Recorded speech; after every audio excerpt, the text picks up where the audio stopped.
Ladies and gentlemen, we take you now behind the scenes of a police headquarters in a great American city, where under the cold, glaring lights will pass before us the innocent, the vagrant, the thief, the murderer.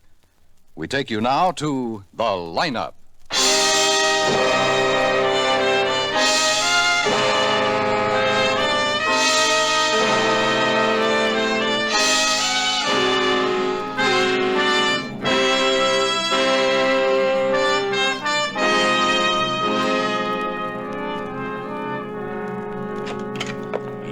You found him, Lieutenant Guthrie, so soon? Yeah, we think so. And we'll be sure when you identify him. Sit here, Mr. Weber. Thank you. I have never been at anything like this. Never. What will I have to do? What am I supposed to... will I have to face him? It'll all be explained to you in just a moment, Mr. Weber. The lineup's a new experience for most people, and It certainly is for me. I'm assaulted and robbed and threatened with murder, and May I have your the very attention, next please? morning you found it. You people out there on the other side of the wire in the audience room, may I have your attention? That's Sergeant Greb. He's in charge of the lineup. Thank you. My name is Greb, Sergeant Matt Greb. I'll explain the lineup to you. Each of the suspects you will see will be numbered. I will call off a number, their name and charge. If you have any questions or identifications, please remember the number assigned to the prisoner as I call his name. At the end of each line, when I ask for questions or identifications, call out the number. If you are sure or not too sure of the suspect, have him held. The officers who took your name will assist you. They're seated among you. Please be prompt with your questions or identifications. He makes me nervous, Lieutenant. I may not When the be able to... prisoners leave Don't here, worry they are about sent it, to the Mr. Weber. bathroom and You'll dressed do all back right. into their jail clothes. It makes it quite difficult to bring them back after they leave here. The questions I ask these suspects are merely to get a natural tone of voice, so do not pay too much attention to their answers, as they often lie. Bring on the line. All right, boys, all right, this way. You're the first boy. Huh? Yes, you. Don't stop. Keep moving. Walk to the end of the stage and take your place. The rest follow. Now turn and face front. Hands to your sides. Look straight ahead. You, the boy on the end, no whispering. Keep your faces front. The people out there are here to look at you. Number 1, Ralph May, assault. Where do you live, Ralph? With him, the guy down the line there, Milburn. Where do you live, Ralph? The flop house on Main. Milburn and me, we got beds there. When'd you come to town, Ralph? 2 weeks ago, 3, I don't remember. Milburn will, though. Why did you come here? We was looking for work. What kind of work? Picking fruit, mending fence, or something to keep us outside. The arresting officer found a weapon on you, Ralph. What was it? That's no weapon. That's just a bailing hook from my last job. Number 2, Stan Fremont, robbery. Where are you from, Stan? From here. Where do you live? In a house with my wife with a kid. You been arrested before? No. Where'd you get the gun the officer found on you? I borrowed it from a friend. Number 3, Jeff Carper, grand theft. Where did the arresting officer pick you up, Jeff? I don't know. You don't know because you're a stranger here? I'm no stranger. And we've been meeting here regular for the past 6 years, Sergeant. I don't know because I was drunk. He found a gun on you, a police 45. Did he? Just a minute. Where'd you get the gun, Jeff? Who knows? I was drunk. Maybe it was a gift from Admira. The car you stole, where'd you dump it? I stole a car? Number 4, Milburn Scott, assault. Where are you from, Milburn? Lots of places. I mean originally, where are you from? Kansas, Topeka, Kansas. Been arrested before, Milburn? Yes, sir. Where? Lots of places. Who was arrested with you last night? The guy down the line there, Ralph. Are there any questions or identifications from the audience? Number 3, that's the one. You sure, Mr. Weber? Yes, I'm sure. I'm real sure. Any questions or happens now? identifications from you people out there? Sergeant Graham. Yes, Lieutenant. Number 3, hold for interrogation.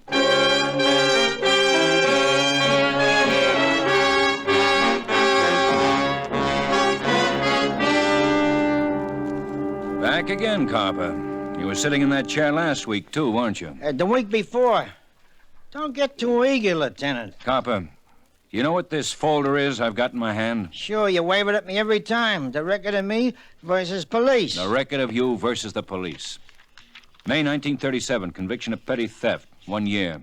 January 1939, conviction of robbery, 3 years.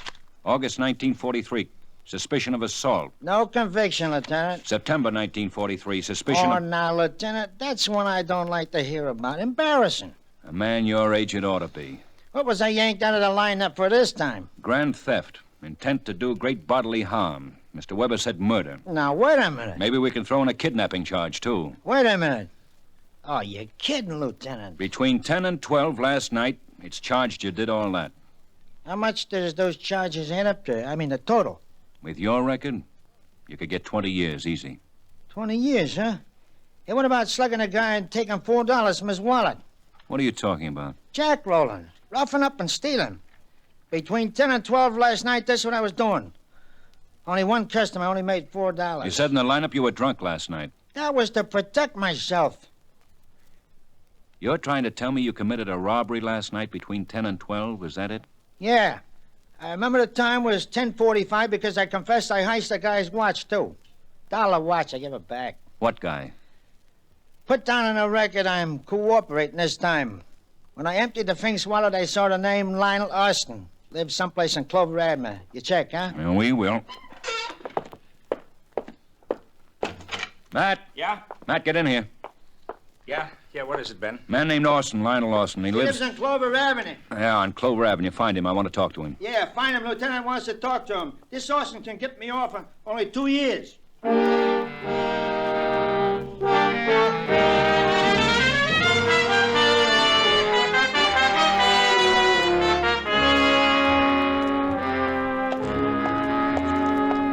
Ben? Oh, Ben. Hi, Matt. We got Austin? Well, almost. Yeah, that's novel. How almost? He'll be home at 4 o'clock. We can talk to him then. All right. Wait a minute, Ben. Wait a minute. Huh? A 201 just came in. Homicide. Where? Paradise Motel. You know, the one on top of Lookout Point. You gonna take it? Uh-huh. We'll both take it.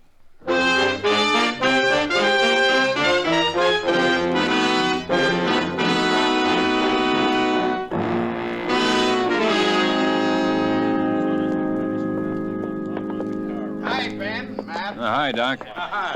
Well, you got here fast, Dr. Lynn. Why shouldn't I? I win my cigars that way. From you, from... I even beat the camera boys this time. That makes several cigars. You've examined the body? Stabbed in the throat. Good, clean job. Mm-hmm. When? Oh, a long time ago. Long time. How long ago, Doc? 14, 16 hours ago. Maybe between 10, 12 last night. That'd place it between 10 and 12 last night. Who was he? I don't know. But that's his wife standing over there looking out the window with her back to us. I asked her. She told me she was his wife. Kind of pretty, isn't she? Pretty. Mrs. Please, we want... We're detectives. This is Sergeant Matt Grebb. I'm Ben Guthrie. Try not to be frightened, huh? I'm not frightened. I was just looking at the lake, the view, and he touched my shoulder so easy like it startled me. The man lying on the bed. He was... My husband, Charles Jordan. I'm Letty Jordan. I met Charles when he was driving through my hometown. That was 8 years ago. I was Letty Arnold then. I worked in a drive-in. Mrs. Jordan, tell us how this happened. I don't know. You weren't here? No, I've been away. I went home for a couple of days to Sedalia to see my sister, my old girlfriend. When did you get back here, Mrs. Jordan? This morning? Last night? It was only just a little while ago. I'm the one who found him like that. I'm the one who called you policeman. Well, tell us how you found him, Mrs. Jordan. Well, I got off the bus from Sedalia this morning and walked up the road to this cabin. There was a please do not disturb sign on the door. I thought Charles was asleep. He liked to sleep late. So I just tiptoed in. In a little while, I knew he wasn't asleep. I was looking out the window like this. And... Oh. What is it, Mrs. Jordan? Oh, nothing. I just recognized my friend in that car. My friend, Mr. Weber. Weber? Oh, that's Robert Weber. Oh, you know Mr. Weber? Yeah. Yeah, I do. Matt, will you talk to Mrs. Jordan? I just remembered something. Yeah, sure, Ben, sure. Go ahead.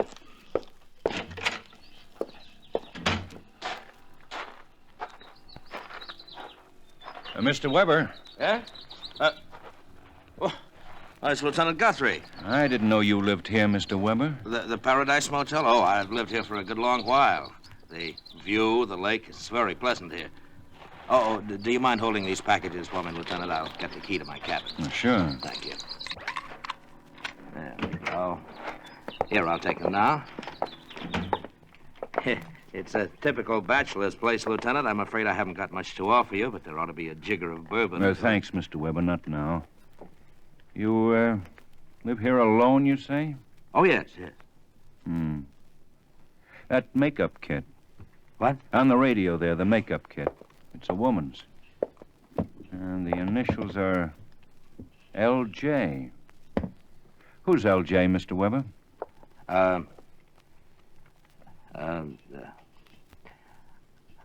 I won't lie. If it's important for you to know, you'd find out anyway. Look how fast you found it. L.J. stands for Letty Jordan. How long have you known Mrs. Jordan? Letty? Oh, about 6 months, ever since she came here to Paradise Motel. Mm-hmm. You made friends with her and her husband? Well, with Letty, I hardly noticed the husband. You know how it is. Living in Paradise alone, you notice a girl like Letty. You try to make friends right off. What time were you held up last night, Mr. Weber? What? Oh, I told you, sometime between 10 and 12. Why? Why do you say between 10 and 12? Couldn't you be more specific? No, I couldn't. I left here around 10. The radio said it was 10. I went for a drive. And then that man I identified waved a gun at me, stole my things, my watch and everything, my car.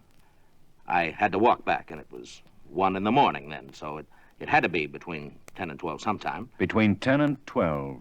Eh, Mr. Weber? Yes, that's what I said, between 10... Why do you keep asking me that? Who's the criminal? I'm the one... A man who was murdered last night, Mr. Weber. Mrs. Jordan's husband, Charles, last night. Between 10 and 12, the coroner says. Letty's husband? While I was being robbed, huh? He was killed then, huh, Lieutenant? Then for Letty and me... Don't move away from Paradise, Mr. Weber. I want to keep in touch with you.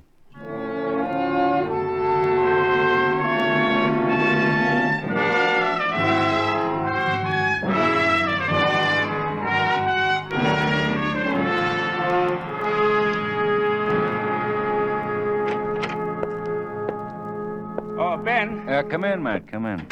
Sit down. You know what I think? I know. What I've been thinking, too. Only let's not jump at things, Matt. You figure Robert Weber's the murderer, don't you? Uh-huh, sure. Maybe. Look, Ben. Robert Weber drives his car out of town, abandons it. Reports to the police that between 10 and 12 last night, he was forced to drive his car out of town at the point of a gun. Had to hitchhike back. Go on. Then he comes to the lineup. Waits until a suspect with a known criminal record is questioned. Picks Carper, a suspect who can't account for his movements last night. So Mr. Weber points a finger at Carper and says, him. That's the man. Tricky. Yeah, tricky. Also the way it happened. I told you, let's not jump at it. Okay. No jumping. But admit it, Ben. It makes sense. Mr. Weber. Especially Mr. Weber. The way he made certain time was established. How many times did he mention the hours between 10 and 12? Oh, lots of times. And his motive. The old line. The classic. He's in love with another man's wife. Well, motive's there, all right. Well, start from there, Ben, with the motive. Man wants other man's wife. Kills man. Now, get an alibi. Weber does. Says he's being kidnapped, robbed, threatened at the time of the murder. Even tells us who does it. Jack Carper. Oh, brother. Well, let's not worry about it, Matt. We can prove it. Let's do it, huh? Well, we've got to wait an hour for Mr. Lionel Austin to get home. Yeah, if Austin confirms he was rolled by Carper at 10:30 last night, we've got a murderer. Name Robert Weber. Imagine the guy. Picking out a man in the lineup for an alibi. Saying he was being worked over by Carper at the time of the murder. Weber's a killer. A clever killer. Now, take it easy, Matt. We'll find out in an hour.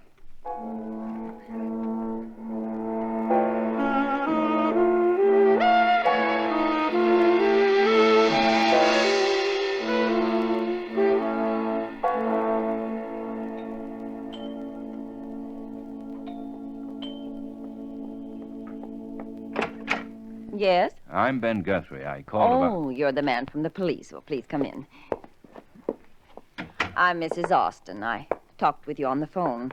I'm Lionel's mother. Won't you sit down? Thank you. Now, what is it you want to see Lionel about? Is he home, Mrs. Austin? Well, I'm his mother. Lionel would tell me anyhow. Well, is he home? Yes, he is. Lionel! Well, I still don't... Lionel! Yeah. Yes, what is it, Mother? This is Mr. Guthrie, Lionel. My son. Oh, Lionel? Hello, Mr. Guthrie. Yeah, Mr. Guthrie's from the police. But I didn't do anything, Mother. Well, of course you didn't, son. Mr. Guthrie, what is it you want with Lionel? Where were you last night, Lionel? Between 10 and 12. I don't see what... Lionel. At the movies, where I told Mother I was going. Of course. I saw Louisa. Ruth Hussey was in it. I like her. Yeah, such a sweet, sweet girl. I saw it twice. Were you Jack Roll last night, Lionel? Was he what? Mr. Guthrie. That means thrown into an alley and robbed, Mother. Lionel, how would you know such a thing? Oh, they're crime magazines, Mrs. Austin. Right, Lionel? That's right. Lionel, it depends upon what you tell me. The police are pretty sure they have a murderer. They can be positive, depending on what you tell me. Were you Jack Roll last night? Were you? Me? Of course not. Of course I wasn't. Well, of course he wasn't, Mr. Guthrie.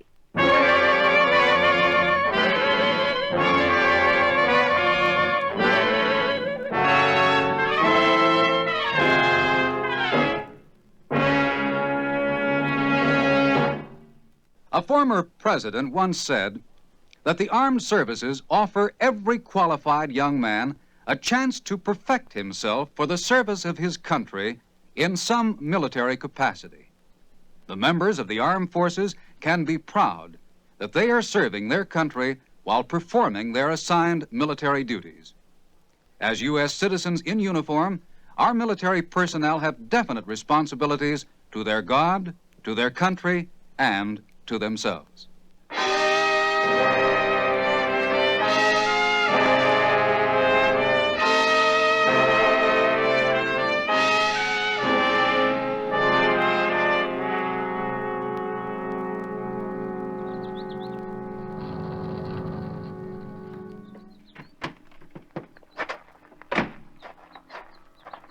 Lieutenant! Huh?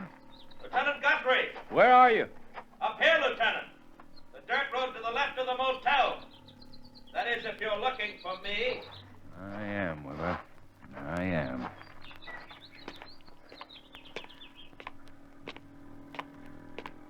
You were looking for me then, weren't you, Lieutenant? Otherwise, you wouldn't have climbed up to the hill from the motel. No, otherwise I wouldn't. But you'll find that it's worth it. Just for the view of the sunset alone. We're 300 feet above the lake here, Lieutenant. However, tell me again where you were between 10 and 12 last night. Perhaps you'd better meet my friend. Mr. Duff, this is Lieutenant Guthrie, the one I've been telling you about. Hello, Lieutenant. Mr. Duff. Weber, I think you'd rather talk to me alone. I don't think he will, Lieutenant. No? No.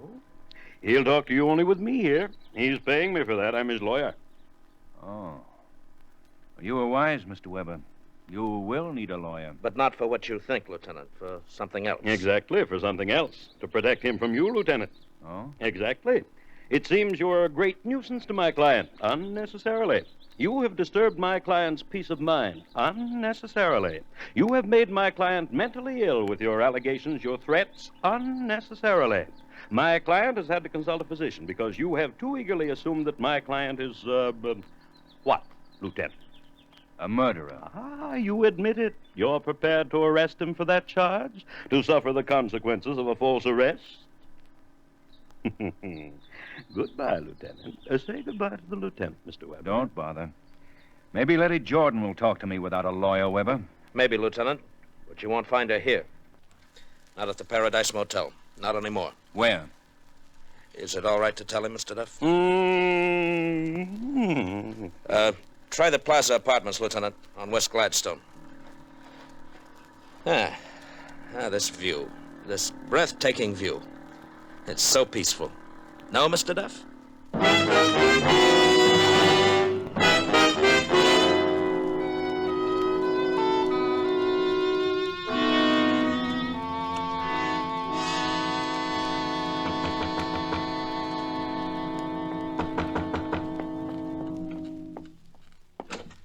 Yes? Oh. Please come in, Mr. Guthrie. Thank you. Mr. Weber told me where to find you. I wasn't trying to run away. You could have gotten the information from the motel office. I left a forwarding address. You don't have to talk to me like... I wasn't making a point of it, Mrs. Jordan. I just wanted you to know how I found you. Moved here because... Maybe you could have lived in that motel after murder's been done there. Not me, not after what I realize that. I'm sorry. I didn't mean to upset you. Stay in that motel. You couldn't have grieved too much, Mrs. Jordan. I didn't say anything about grieving, did I? A dead man's been in a bed ahead of me. I'm a woman. I know. Squeamish. Now let's talk about the same thing. Let's talk about Robert Weber.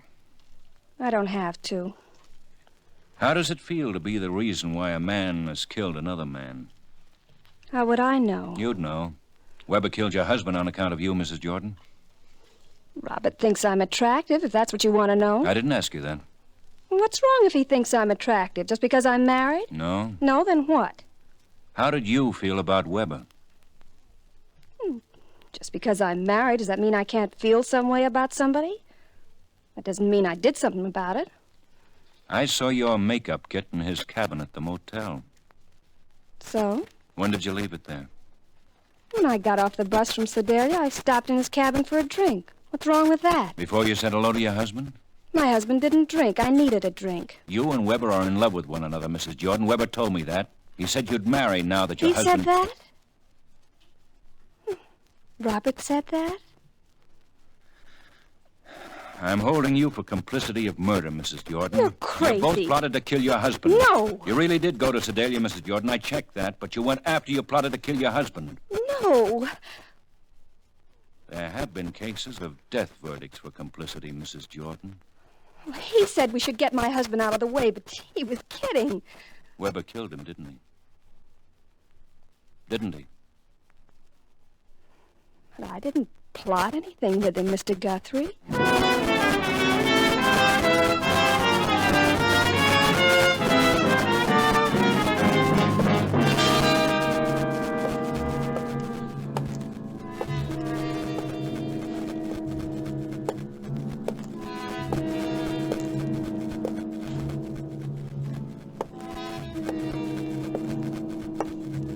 Ben, sit down.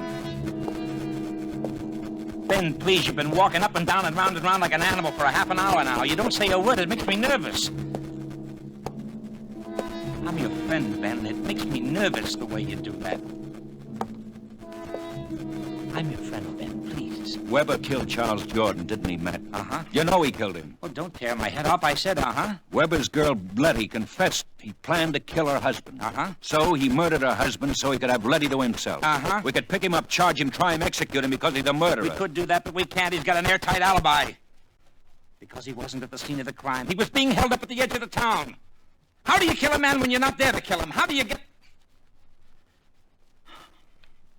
You know, if I were you, Ben, I'd bring that Carper in here again. Talk to him. Make him... Lieutenant Guthrie, an officer's here with Carper as you requested. Huh?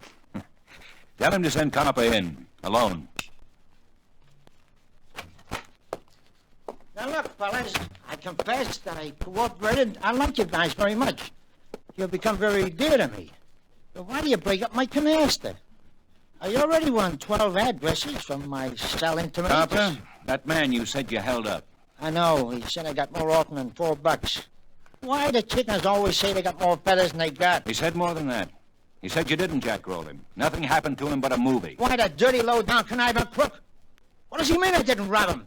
Let him face me face to face, and I'll make him confess to it that he... Oh, how evil can they get? Where was it you jackrolled him, Carper? Where? Where else for a chicken like that? Baker Street, where the lights are few and dim and like wet lipstick. Yeah. That's what I figured. Let's call on a boy and his mother, Matt.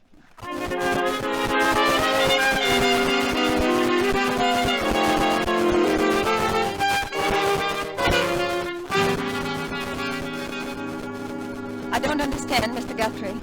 No, I don't understand it at all. Why you should come around here at nearly 10 o'clock at night. All you want to do is persecute my son. The lieutenant asked you a question, Mrs. Austin. Where is Lionel? He's upstairs with his ship models. Well, please call him. I will not. He needs his relaxation before he retires. Ben. Yeah, Matt. Go get him. Don't you dare. Don't you dare. What is it, Mother?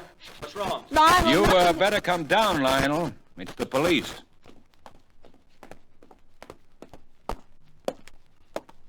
You don't have to talk to him, Lionel. Mother, don't get upset. I'll talk to these men. Why didn't you report to the police that you were robbed last night? I wasn't robbed. I told you that earlier in the day. I know you did, Lionel. But we think you're lying. My son never told a lie in his life. Not in front of me, anyway. Lionel, the man who robbed you, he was heavy set, wasn't he? Rough features, poorly dressed. I don't know what you men are trying to do. Mother, Are you afraid to tell the truth in front of your mother? If he was robbed, why shouldn't he have told the truth? He certainly would have told me about it. Wouldn't you, son? Of course. Lionel, why don't we go someplace? You, Sergeant Greb, and myself, and we can talk this thing out. Well, my son has no secrets from me. All right. Tell us what your son was doing down on Baker Street last night. Well, he went to the movies. The theater's not on Baker Street. He went to the movies, all right. He said he saw the picture twice. But you didn't, did you, Lionel? You saw the picture once. We let out at 10 o'clock. That left you 2 hours to roam around Baker Street. Lionel. What is this Baker Street? What's there? Mother, Mother... Don't stammer. Answer me. Go ahead, answer me. Burlesque houses. Bars. A man doesn't have to know a girl to talk to her on Baker Street. Does he, Lionel? Were you there, Lionel? On this Baker Street? Were you there? Answer me. Answer me. Lionel, answer me. Answer me. Answer me. Mrs. Austin. It's all right, I'll answer her. Mother, listen to me. What the man is saying is true. I was on Baker Street last night. I did meet a girl, and we had some drinks, and after that I was robbed. And I'll tell you something else, Mother. Last week I was there, too. I met another girl there. Let's go, man. That'll make you suffer, won't it, Mother? Now you've really got something to suffer about, haven't you, Mother?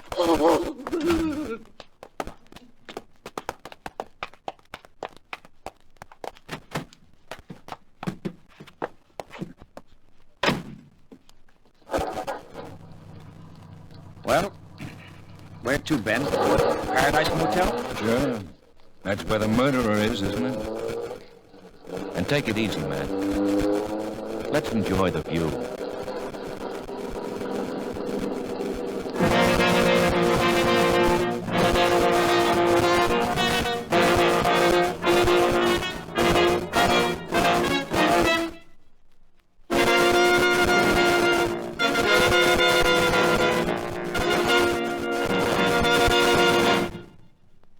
Lineup was produced and directed by Elliott Lewis, written by Morton Fine and David Friedkin, and stars William Johnstone as Lieutenant Ben Guthrie and Wally Mayer as Sergeant Matt Greb.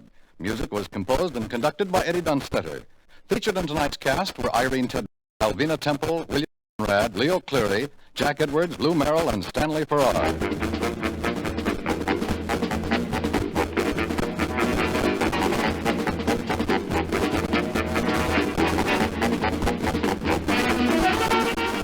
Lineup has come to you through the worldwide facilities of the United States Armed Forces Radio and Television Service.